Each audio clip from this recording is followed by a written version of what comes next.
नमस्कार दोस्तों, जय जोहार। मैं कौशल तिवारी और बिहिनिया संझा में आपका स्वागत है।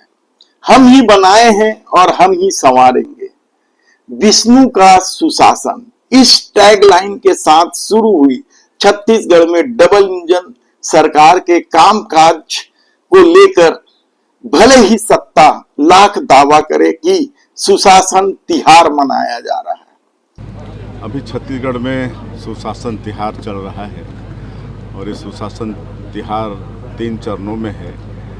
8 अप्रैल से शुरू हुआ है और 8 अप्रैल से 11 अप्रैल तक पूरे प्रदेश में जनता की जो समस्या है उसको कलेक्ट करने का काम हमारे अधिकारी किए हैं और 11 अप्रैल से कल तक उसका समाधान का प्रयास किए हैं और कुल 33 जिलों में 40 लाख से ऊपर आवेदन आए हुए हैं। उसमें से अधिकांश आवेदनों पर निराकरण हो गया है और अब तीसरे चरण में आज से ये पूरा मई भर ये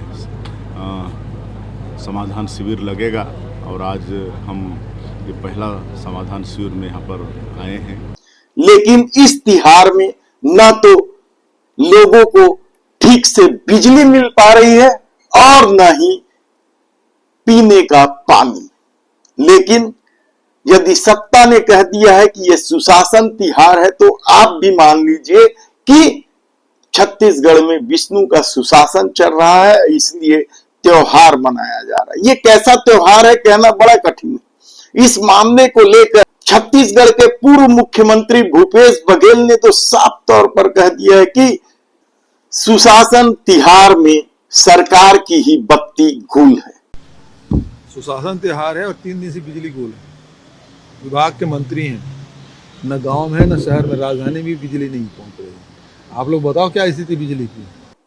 हकीकत क्या है यह हम आपको फिर कभी विस्तार से बताएंगे कि सुशासन तिहार जो चल रहे हैं उसमें आवेदनों की क्या स्थिति है, लोगों की शिकायतों को किस ढंग से दूर किया जा रहा है और छत्तीसगढ़ में माफिया किस तरीके से हावी है, चाहे कोल माफिया हो या रेत माफिया हो या दूसरे अपराध के माफिया हो, वे किस तरीके से मजे में कर रहे हैं। हम लगातार आपको किस्तों में बता रहे हैं कि किस तरीके से भ्रष्टाचारियों को उल्टा लटकाकर सीधा कर देने का दावा करने वाली सरकार भ्रष्टाचारियों से गलबैये कर रही है, उन्हें प्रमुख पदों पर बिठा रही है। हालांकि सुशासन तिहार के पहले दिन ही छत्तीसगढ़ के मुख्यमंत्री विष्णुदेव साय ने दावा किया कि यदि आवासीय योजना में 1 रुपया भी रिश्वत की शिकायत आई तो कलेक्टर नप जाएंगे, यानी उन्हें सस्पेंड कर दिया जाएगा। लेकिन आज हम बात कर रहे हैं भारतीय जनता पार्टी के भीतर मचे घमासान और अंतःकलह का। हमने कल भी आपको बताया कि किस तरीके से एक एक करके मंत्रियों तक को अब किनारे लगाने की कोशिश शुरू हो गई है और भारतीय जनता पार्टी के ऑफिशियल सोशल मीडिया हैंडल से जीएसटी कलेक्शन को लेकर वाहवाही लूटने वाली खबर से जीएसटी मिनिस्टर ओपी चौधरी की तस्वीर ही गायब कर दी गई थी। इसे लेकर पार्टी के भीतर अंतरकला स्पष्ट उजागर हो रहा है। लेकिन दूसरी तरफ इसी तरीके का खेल बृजमोहन अग्रवाल के साथ भी किया गया था। बृजमोहन अग्रवाल यानी राजधानी रायपुर के अपराजय विधायक और रायपुर के सांसद बृजमोहन अग्रवाल इन दिनों लगातार सत्ता को पत्र लिखकर परेशानी में डाल रहे हैं। इसे भूपेश बघेल ने तो लेटर बम तक कह दिया है। क्या सचमुच लेटर बम है? क्या है सच्चाई? क्या सचमुच दूसरी तरफ जिस तरीके से सत्ता ने चेंबर हो या राइस मिल एसोसिएशन हो, बृजमोहन अग्रवाल के परिवारों का जो दखल था उसे कम किया या उस दखल को ही गायब कर दिया, उससे क्या बृजमोहन अग्रवाल अब आर पार की लड़ाई लड़ने वाले हैं? कहना बड़ा मुश्किल है क्योंकि पार्टी में अनुशासन जबरदस्त और कहा जाता है कि बृजमोहन अग्रवाल को लेकर खुद देश के प्रधानमंत्री नरेंद्र मोदी भी खुश नहीं है और इसकी वजह बताई जा रही है राज्य निर्माण के दौरान जब नेता प्रतिपक्ष का चुनाव हुआ था और देश के प्रधानमंत्री तब छत्तीसगढ़ आए थे और उन्हें दीवान के नीचे छिप जाना पड़ा था। यानी सोचिए कि किस तरीके से हंगामा हुआ था, एक आत्म परिसर तक फूंक दिया गया था और बृजमोहन अग्रवाल सहित 6 बड़े नेताओं को तब पार्टी से निलंबित कर दिया गया था। लेकिन क्या उसकी वजह से बृजमोहन अग्रवाल को राज्य की राजनीति से किनारे किया जा रहा है? कहना मुश्किल है, ऐसे कई सवाल हैं। लेकिन अब जो हम बात कर रहे हैं वह बृजमोहन अग्रवाल के लेटर बम का। कहा जा रहा है कि आधा दर्जन से अधिक पत्र बृजमोहन अग्रवाल लिख चुके हैं और वे पत्र न केवल मुख्यमंत्री, स्वास्थ्य मंत्री बल्कि दूसरे विभागों के मंत्रियों को भी लिख रहे हैं और उस पत्र को सार्वजनिक कर देने से मामला बिगड़ता जा रहा है। भाजपा की सरकार के ऊपर कई तरह के सवाल उठ रहे हैं। आज ही उन्होंने शिक्षा विभाग को लेकर पत्र लिखा। ये विभाग पहले उन्हीं के पास रहा है और उन्हें हटाया गया और सांसद की टिकट दी गई थी। उस शिक्षा विभाग के दिवंगत शिक्षकों के आश्रितों को नौकरी देने के लिए बृजमोहन अग्रवाल ने पत्र लिखा है। शिक्षा कर्मी कल्याण संघ और दीगर संगठन जिस तरीके से 307 दिन तक आंदोलनरत थे कि शिक्षा कर्मियों के दिवंगतों के परिजनों को, आश्रितों को अनुकंपा नियुक्ति दी जाए, लेकिन सत्ता का अपना चरित्र होता है, उसने खेल खेल दिया और केवल 27 लोगों को नौकरी दी। बाकी लोगों को कई कई कारणों से लटका कर रख दिया गया। इसे लेकर बृजमोहन अग्रवाल ने मुख्यमंत्री विष्णुदेव साय को पत्र लिखा है, क्योंकि विष्णुदेव साय के पास ही शिक्षा विभाग है। लेकिन आज हम बात कर रहे हैं उस पत्र का जो कहीं पे निगाहें, कहीं पे निशाने के मुहावरे को भी चरितार्थ करता है, कहा जाए तो गलत नहीं होगा।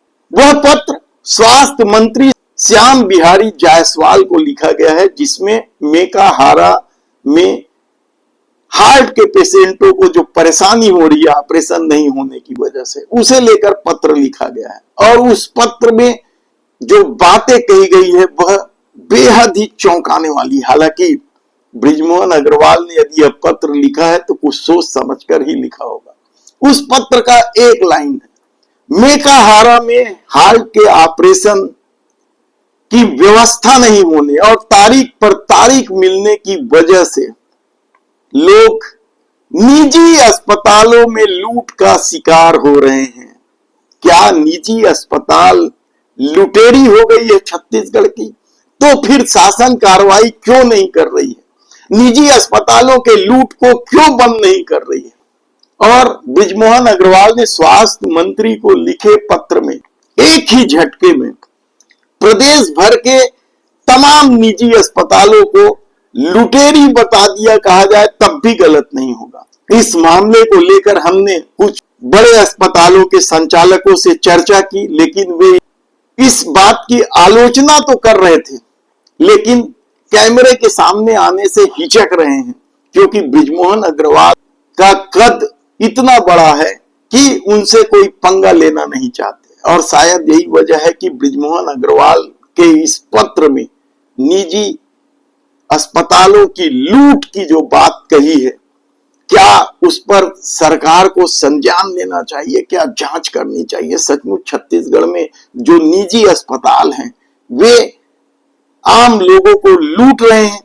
हालांकि बीच बीच में इस तरह की खबरें आती रही है कि किस तरीके से मुआ में एक अस्पताल है, वे इलाज के नाम पर तो मरीजों से उनकी जमीन ही लिखवा लेते हैं और जगह जगह उनकी जमीनें। क्या इसकी उच्च स्तरीय जांच नहीं होनी चाहिए कि आखिर इस अस्पताल के संचालक किस तरीके से मरीजों की इलाज के एवज में जमीन लिखवा रहे हैं? इसी तरह की शिकायत और भी कई अस्पतालों की है।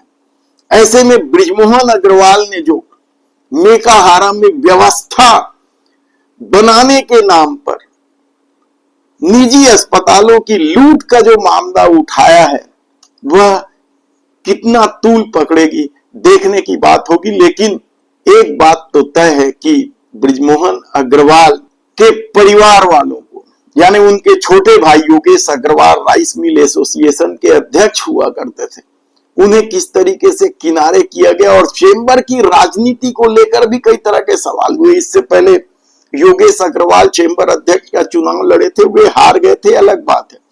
लेकिन इस बार जो खेल खेला गया, कहा जाता है कि जो जो लोग चुनाव लड़ना चाहते उन्हें साफ तौर पर कहा गया कि इस बार चुनाव निर्विरोध होंगे और सत्ता की मर्जी वाला अध्यक्ष होगा। तो क्या चेंबर का नया अध्यक्ष जो बने हैं थौरानी जी, MM फन सिटी वाले, वे सत्ता के अनुकूल हैं, इसलिए निर्विरोध बन गए। इस पर हम विस्तार से चर्चा करेंगे। हमारी पूरी टीम लगी हुई कि क्या खेल हुआ, आखिर अमर परवानी को मैदान क्यों छोड़ना पड़ा और किस तरीके से श्रीचंद गुट थौरानी के नाम पर सहमति बनाई, ये हम आपको विस्तार से बताएंगे। लेकिन अब एक बात तय है कि बृजमोहन अग्रवाल के पत्र ने भारतीय जनता पार्टी की सत्ता की किरकिरी तो कर ही दी है।